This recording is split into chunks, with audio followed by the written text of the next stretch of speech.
Hey, what's going on, everybody? Welcome back to another Cars 3 Diecast review. Today, here we have one of my absolute favorite Demolition Derby cars, T-Bone. He is just so unique and awesome, and we'll get into all the details with him in a couple moments here. Of course, as always, I got this from the best seller out there, Maze and Boys Toys Co. Thank you, Bailey Maze, over there at the company. Their eBay store is currently called Code Maze 0. They're in the transition of making everything over into Maze and Boys Toys Co. with that whole name and everything. They're going to have their own website. It's going to be awesome, and it's coming very soon. Their email address is also in the description below, so you can contact them asking about specific items that you don't see on their eBay store. You know, if you want something, you don't see it, just email them. You can also sell stuff to them, like if you have just a random Lightning McQueen package from 2007 that's just collecting dust in your closet, shoot them an email with the details and you might be able to work something out. And it doesn't have to be packaged, it could be loose, damaged, whatever.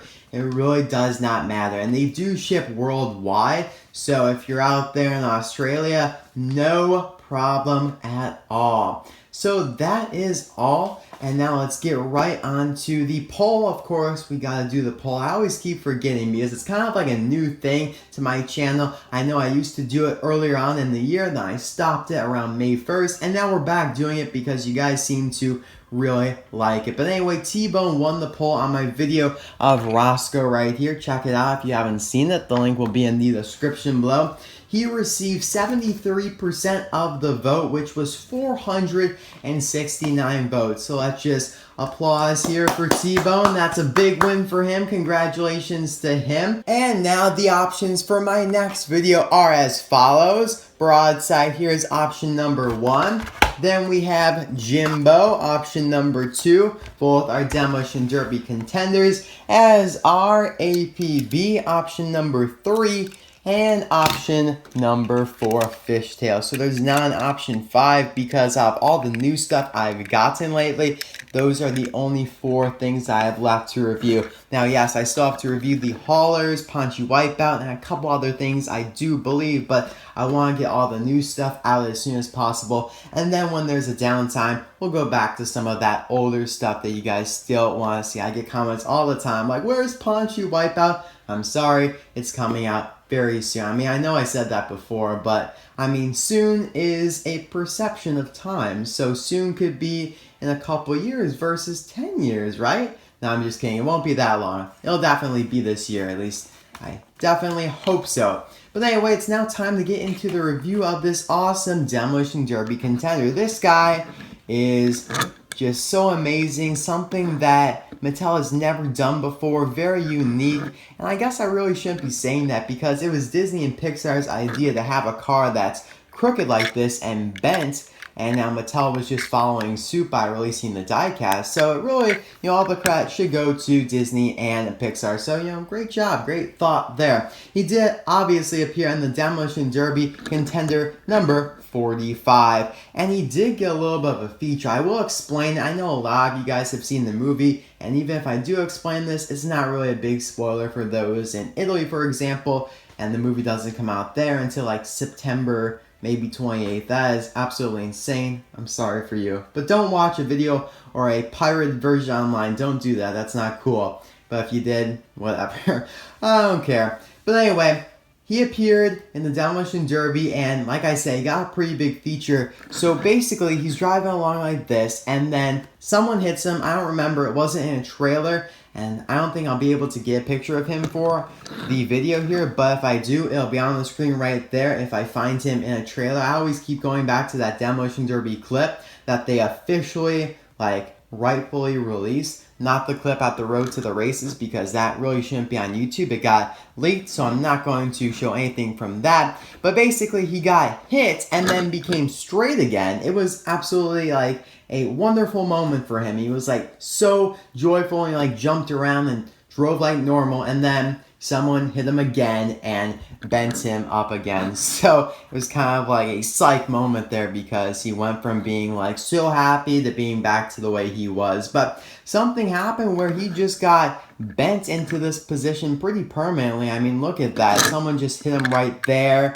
and you can see like the creases in the metal, and so he is just bent kind of like a T-bone, I guess. So that's why his name is that. So pretty cool. I think he might have had some lines in the movie just saying like, yeah, oh yeah, like just random stuff like that. Nothing too special. Now, as for his release, he is in the Thunder Hollow Speedway 5-pack exclusive to Walmart, and that's for the United States. Now, if you're in a different country and don't have Walmart stores, it may be available somewhere else. Like, for example, Asda might carry it if you're in the United Kingdom. Don't quote me on it though, that's just my guess because Asda is kind of similar to Walmart since the United Kingdom does not have Walmart stores. And the other cars in the pack are Fishtail, APB, and then you have Lightning McQueen and Cruz Ramirez in their disguise form. So these ones right here. And there's a picture of it in the box if you want to check it out there. And he is the first look car, which basically means that it's a first place for him to be released. He may be re-released in the future, but there's absolutely no guarantee they will. So passing it up is a risk. You're taking a risk because you may not be able to get him again. You may have to resort to eBay and pay an inflated price. The prices for him right now aren't bad. Like if you go to CodeMay0, I'm pretty sure he has a bunch of them loose. If you don't see it on his eBay store, just email him. And they're great prices because if you can just get like one car out of the set and don't have to worry about, you know, getting all the duplicates if you happen to have Fishtail and APB. Now, this pack, in my opinion, is absolutely, like, amazing because, like, if I didn't get these, like, say, you know, whatever, but if I got this pack before getting, like, these cars here, I would have gotten 3 new cars, T-Bone, Fishtail, and APB, because, obviously, like, the singles aren't out in the United States. Like, Fishtail and APB are out as singles in, not the United States yet, but they're out right now, but not in the United States. So, say I found the 5-pack, I would have gotten, like, 3 new cars, and the McQueen is a variation, so it's just an amazing pack because you're not getting many duplicates. Compared to the lane lock pack, the piston cut pack, you're getting lane lock, and that's pretty much it. Unless you pass on some of the other ones earlier on in the year, then you're just getting 1 car and 4 duplicates, which kind of stinks because you're paying $20 for 1 new car when you really should be only paying like $4 for 1 new car. So, you know what? I'm really happy with this pack. I think it's a great one, and they really like devoted all their resources to this one, and then the lane lock pack just got the raw end of the stick because, like I said, 1 new car. I'm going on a lot about this, rambling. I'm just in a very talkative mood today. I'm feeling good, feeling really good. I started school back up on Thursday. This video is probably coming out on Saturday, and it was like, you know, it stinks to be back in school, but we're gonna get through it, guys. There won't be as many videos. That's just life. That's just the reality of it. It's my junior year. It's going to be the hardest year ever. I'm in all honors and AP classes, so I'm going to have loads and loads and heaps of homework, and that's why there wasn't a video Thursday nor Friday. But we're back at it here with the weekend. So enough rambling. I feel like I've just rambled way too much this video already. We're like 9 minutes in. I haven't even really talked about the diecast here, but we will now. So he's got this nice expression, which is very accurate to the movie. Like, it really looks like he's trying his hardest to, like, drive, because it's hard for him to drive being bent. And I will show you in a second here how he rolls, but he's kind of concentrated on that left side, his left side there, because he's really trying to, like, I don't know, go that way. And it does really remind me of the movie. The way he rolls is amazing. So I'm just going to push him from behind. So he rolls on an angle. Like, if you start him here, he'll end up down here just because of the way he rolls. And it's absolutely just genius. I love how it happens. Like, alright, let's see if I can get a better shot here of it from like an aerial view. Alright, so you guys see T-Bone down there. And now we're going to start him back here. And we're going to bring him forward. Like, look at this. He goes on angle there, like where most cars. Alright, we're just going to start him back here. Rolls straight, right? This guy, no, he's going to roll on that angle, and he's just going to progress his way off to his left side there, which I think is pretty genius just because they could have theoretically just aligned the front wheels with the back wheels and made him roll like normal despite the body shape being bent. But they took the harder route and made it so he actually would roll the way he does in the movie, which is just amazing. Great job, Mattel, on that. Disney and Pixar had the great idea. Mattel executed the diecast perfectly. I feel like this is just one of the best releases they've had in a very long time because of how unique it is, and you just get something really different with this guy. And here's the base if you are interested in that kind of stuff. Now he's kind of painted with like a satin matte paint. And they're starting to do this with all the Demolition Derby cars, starting with the cars in Case H, Pushover, Fishtail, APB, but Stigler and Taco were not painted that way. So it's like they decided to do it after releasing some, and they're like, yeah, we should probably be doing it this way so it looks dirty and not like shiny, because if you guys see here on Taco, the light like shines off of him there. But on T-Bone, it's not going to do that because of the matte paint versus glossy paint. So we're done with the expression there. You can see the grill looks pretty cool. You can see how he has like some signs on him from just, I don't know, getting hit with them and they stuck to him, or he purposefully does that. But you have a park sign right there. He has blue racing stripes going up and down his body on the hood here, roof and back there. He has a guide sign here from the highway. Interstate 40, West California, with the downright arrow right there, so that's pretty cool. It makes sense because I'm pretty sure the Demolition Derby is in either North Carolina or Georgia, and California would be west of that. Down the other side here, you have truck route. Pretty cool. Another nice little sign there from the highway, I would assume. And you can just see like the damage. The blue is not painted perfectly. It goes around his like eyes right there as well. Just very damaged. His tires are very cool as well. Like the axles are revealed here. Like you can see back here, he has a rim that covers the axle. Here, not so much. And they're painted gray with the blue little tabs or whatever on either side, and that goes for the front two tires. On the back, the blue actually touches and it kind of forms an hourglass. Yeah, it definitely looks like an hourglass, and you can see like there are the dots right there.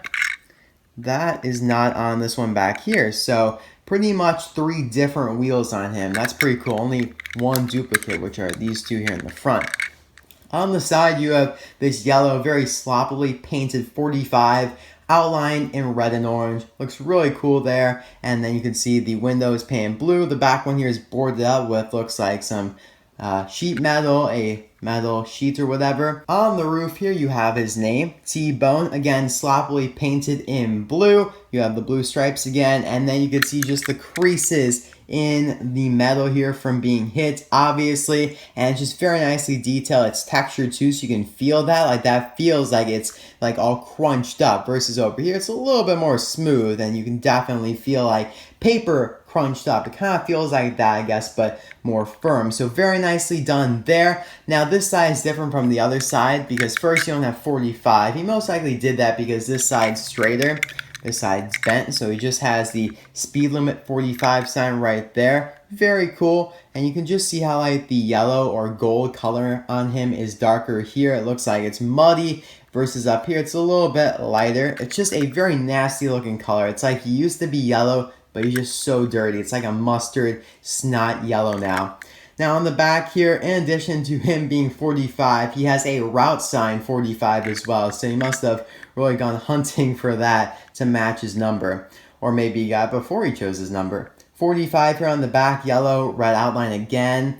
Dead end. I like that one. That's my favorite one on him because like it's kind of just menacing, being dead end. Moving on here near the bumper, he has a hubcap stuck to the back, similar to the one stuck on his hood. Now I find this really cool because most likely those are his that he lost from his front tires. And this is just a very cool, thoughtful detail that Disney and Pixar implemented. It's like a self-contained Easter egg within T-Bone. So very, very cool there.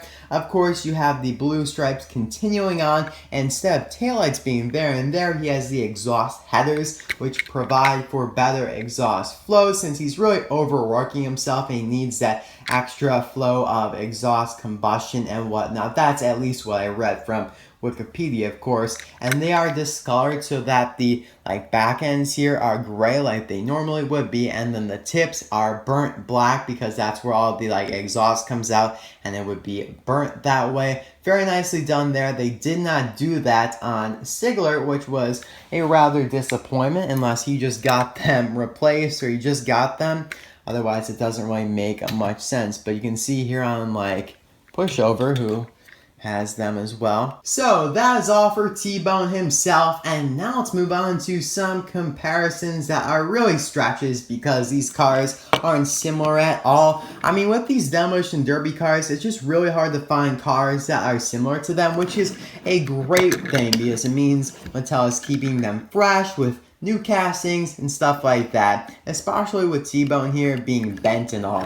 But this is Michael Sparkburg. He was a 2016 release in May. Yep, he came out in May, I do believe. Jonathan Wrenchworth here is probably the best one here. If only he was a little bit bigger, less long, or if he was smaller, I guess I should say. I'm blanking out on the terminology here, I guess. Whew. Jonathan, I just had a tragic, heart just breaking moments, or heart-wrenching moments. I don't know, it was kind of painful. I will show you guys after the video here. It's Chick Hicks, by the way. Yeah, no. No, not at all. I don't know why, but I thought since they kind of look similar. Chuck Manifold? Actually, if he was a little bit bigger, I could definitely see it.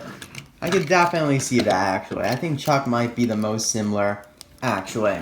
And Ito San. Don't know. He's kind of similar as well. But, yeah, not really.